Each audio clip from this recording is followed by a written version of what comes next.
afternoon and thanks for joining us. I'm Judy Simpson. It's been almost 3 weeks since wind speeds of more than 70 miles an hour impacted large parts of Vermont. In some places, it took close to a week for power to be restored. It'll take much longer for restoration of landscapes and forests. Broken trunks, downed branches, and uprooted trees are all visual reminders of this devastating storm.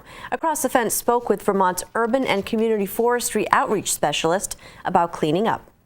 So after any storm, the best advice is really to be safe. We want to make sure that homeowners are going out and being safe, or when they go out into the woods or into their yard, that they're thinking about safety.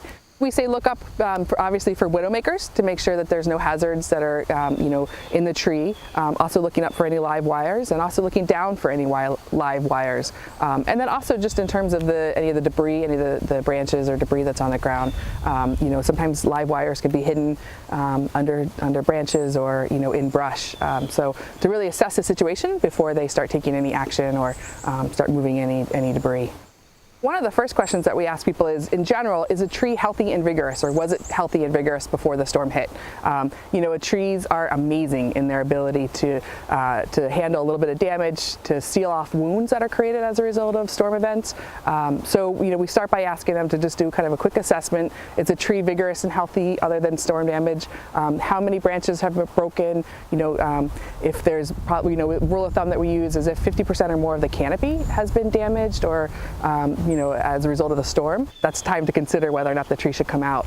One of the things that we encourage homeowners to do is to do a quick risk assessment. So if a tree is leaning over your house, that's obviously a different situation than if it's leaning, across your dooryard or your driveway. So one of the first things that after a storm event like this happens, we ask people to do a quick risk assessment of any of the damage around their house. If there's limbs hanging over their roof or over a garage or something like that, that's certainly a different situation than if there's limbs just hanging over their backyard. In terms of hiring a professional, in the urban and community forestry world, we recommend that people work with an ISA, which stands for International Society of Arboriculture Certified Arborist. There's information online, and you can go to our website to find a link to be able to find an arborist in your area. The thing about using a certified arborist is that this is somebody who's trained, they've gone through professional development, and that they're continually trained so that they're up to date in terms of the research and best practices around tree care. So we encourage people to start with a professional.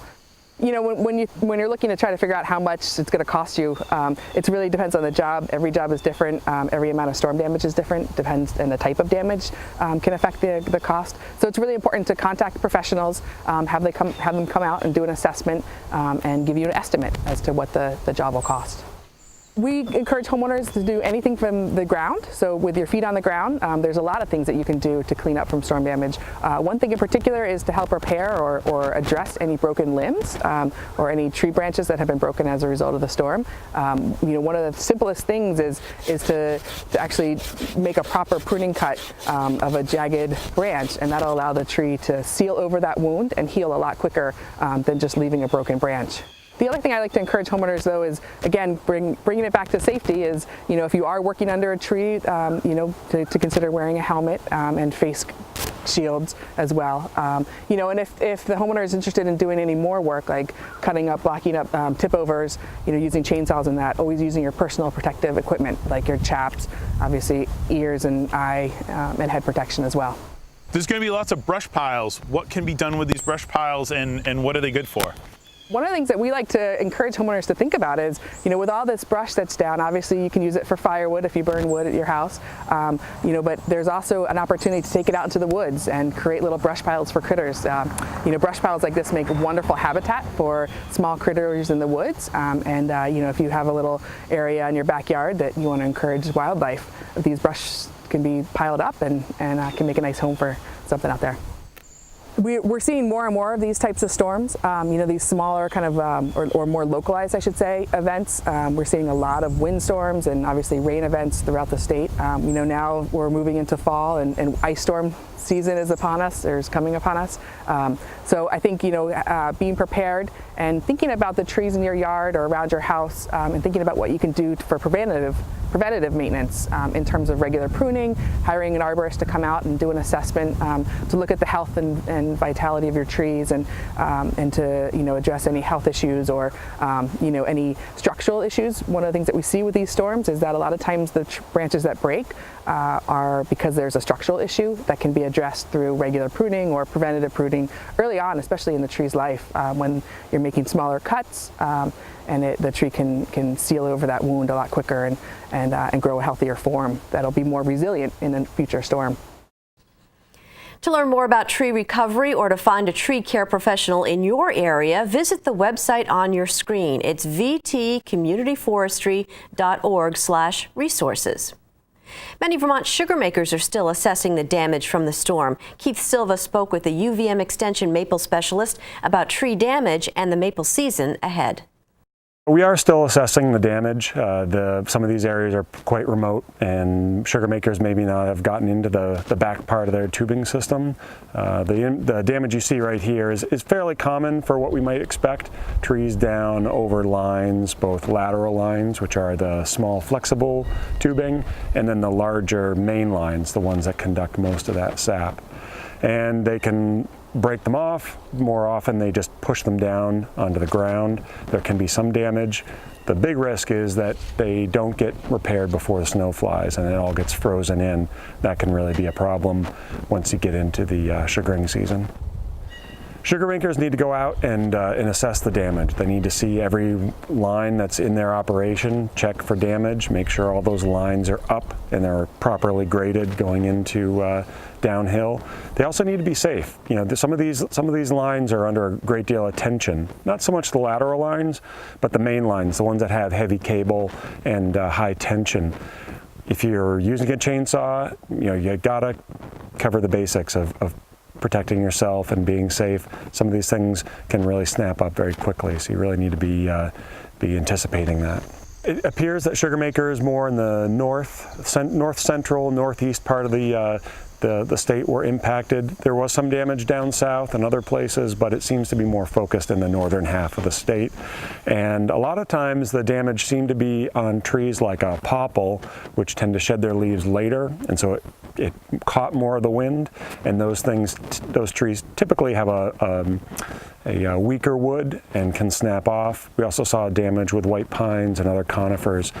They could fall, and in the process of falling could take out maple crop trees, but by and large maple trees are pretty wind firm and are able to handle these sort of events. What are the top 3 things sugar makers should be doing this time of year? Sugar makers this time of year typically are finishing installations of new tubing or replacing old tubing, which has gone past its functional livelihood. So they'll be out there. It's much easier to work when the leaves are down. You can see farther. If you're trying to get your tubing system to be just at the right pitch, it's much easier to see longer distances in the woods. Making repairs is very important. Also anticipating potential damage is important too. Sugar makers will look to see, is there a dead rotten tree next to my lines? Now is the time to take it out proactively. It's always a good idea to leave some of those trees in the woods for wildlife habitat for sure, but if the tree has the potential for really taking out your lines, you want to consider that. Should sugar makers be thinking about marketing right now with the holidays coming up? I don't think there's a bad time to sell maple syrup. It's a very unique product. It's minimally processed. It comes from wild trees. It's only made in a few places in the world. So telling the story of what maple is, how it's produced, I think it's a really captivating story, and producers should really think about getting that story out there, even if it's a really modest campaign, just spreading the word. Talk to your friends and family who live outside the maple region. I mean, there's been so much growth in the industry that the local market is fairly well saturated, but there's lots of people, in the south, southwest, who maybe don't have easy access to getting pure maple syrup. So, talk to your friends who are snowbirds and see about, maybe doing a little bit of marketing in those areas for sure. And then remember that maple can be used as a substitute for other sugars. So, if people are baking, if people are cooking, think about swapping it out for pure maple instead of the really refined sugars. The Maple Program, UVM Extension Maple Program, in partnership with the Vermont Maple Sugar Makers Association, put on 2 maple conferences every January. And these are all-day events. People can go and take classes ranging from beginning sugar making, sort of intermediate, how to lay out tubing, all the way up to the most high-tech equipment in the sugar house. There's also issues of sugar bush health, forest health, things of climate change, marketing, everything under the sun, and they can choose from over 20 classes, and it's really a great all-day event. There'll be 2 events. The first one will be in Brattleboro. The second one will be in Hyde Park. If you want to find more information, you can go to the UVM Extension Maple webpage. Our thanks to Mark and Keith for that update. With the recent drop in temperatures, we've noticed that crows seem to be flocking together in large numbers. Rebecca Gollin spoke with Audubon Vermont's Mark Labar. Crows are fascinating, and it seems like, especially in the winter, their behavior is a little bit different. Tell me a little bit about them in general. Well, crows are very intelligent birds. They're in the corvid family, so they're in there with ravens and blue jays. In the wintertime, they use a strategy of roosting in large numbers. Sometimes they can be in the thousands, where they'll all collectively hang together. They're very social by nature, so you can often see them right at the end of the day migrating or moving towards, I guess would be, to their communal roost sites. Oftentimes these can be in the city or close to the city. Crows like an open habitat, so lots of ag land. You usually don't find crows in the forest, so to speak, when you have straight up woods, because they like to use those fields for feeding.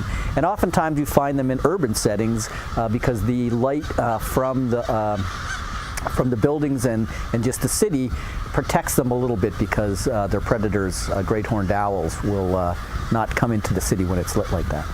How is their behavior different in the winter than it would be at other times of the year? Well, as they start to progress and as you get towards the breeding season, those big roosts will begin to break up. But again, because crows are very social creatures, they will often move in family groups. You will have younger birds, so birds that hatched and survived from the previous year or two will often help the adults in raising the next brood. So you can have groups of crows that'll, they'll set up a nest spot, and then a number of different crows moving back and forth to feed the young. And what do they eat in the winter? They're pretty omnivorous. They'll eat a little bit of everything. If there's snow cover, they might be forced to try to find some carrion that's already been, that's around, so something that might be dead. But as soon as the ground cover opens up, worms and insects, sometimes bird eggs, they're very advantageous. They'll visit dumps. Agricultural fields, you can often see them moving through as folks, they plow the fields, or they're doing some planting. Somewhat notorious in that they'll actually pull up some of the seedlings, so they don't necessarily have a great reputation amongst the farmers, but a little bit of everything. If somebody wanted to observe crows, where would they go?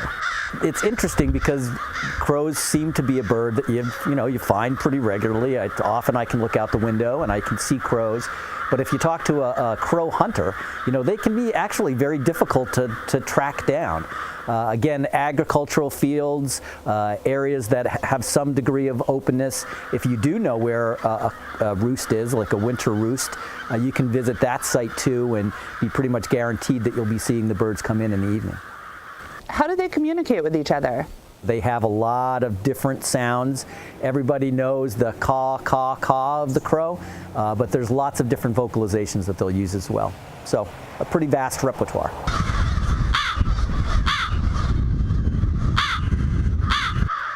What are they trying to say to each other? A lot of bird communication is just that, especially with a social creature such as the crows.